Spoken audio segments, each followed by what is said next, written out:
প্রধানমন্ত্রী আবাস যোজনার ঘরসহ বিভিন্ন জনকল্যাণমূলক প্রকল্পগুলি বাস্তবায়নের লক্ষ্যে মঙ্গলবার নগর উন্নয়ন বিভাগ দপ্তরের উদ্যোগে মঙ্গলবার আগরতলা প্রজ্ঞা ভবনের ৩ নম্বর হলে এক প্রোগ্রামের আয়োজন করা হয়। উপস্থিত ছিলেন mayor Dipak Majumdar, deputy mayor Monika Das Dutta, নগর উন্নয়ন দপ্তরের সচিব অভিষেক চন্দ্র ও অন্যান্য আধিকারিকেরা।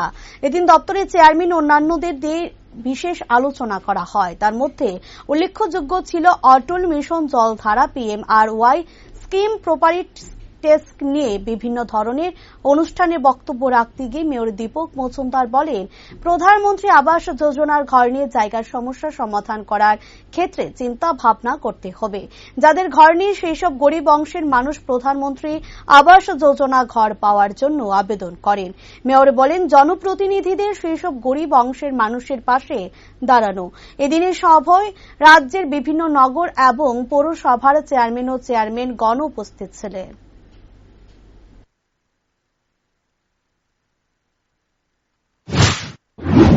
আমাদের বিভিন্ন পৌর নিগম, পৌরসভা এবং নগর পঞ্চায়েতে যারা এসেছিলেন তারা একটা আশা নিয়ে এসেছেন এবং তাদেরকে আমরা পাইয়ে দেওয়ার ক্ষেত্রে আমাদের চেষ্টা কোনো ত্রুটি ছিল না, কিন্তু কোনো কোনো জায়গায় আমি আগরতলা পৌর নিগম আমাদের বলবো অনেকখানি প্রবলেম আছে। আপনাদের নিশ্চয়ই থাকবে, আপনারা আলোচনা অংশগ্রহণ করবেন।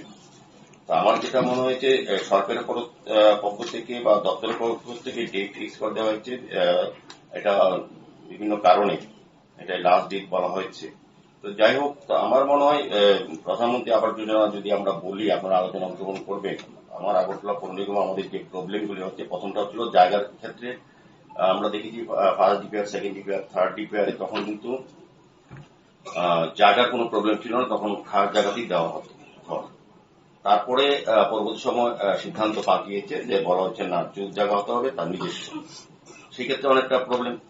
পরবর্তী সময় আমরা পৌর নিগমে আমরা আলোচনা করে আমি সিদ্ধান্ত নিচ্ছি না, আমাদের সিদ্ধান্ত হচ্ছে রাস্তা থেকে 150 মিটার দূরে আমরা যেসব ঘর বাড়িগুলি আছে, জায়গা আছে, সেই খাস জায়গা হলেও ওই ব্যক্তিদের দেবো। কারণ আগরতলা শহর বা আপনাদের পৌর নিগম, পৌরসভা বা পৌর পরিষদ কিংবা নগর পঞ্চায়েতে গরিব অংশের বেশি মানুষই কিন্তু তাদের নিজস্ব জায়গা থাকে না।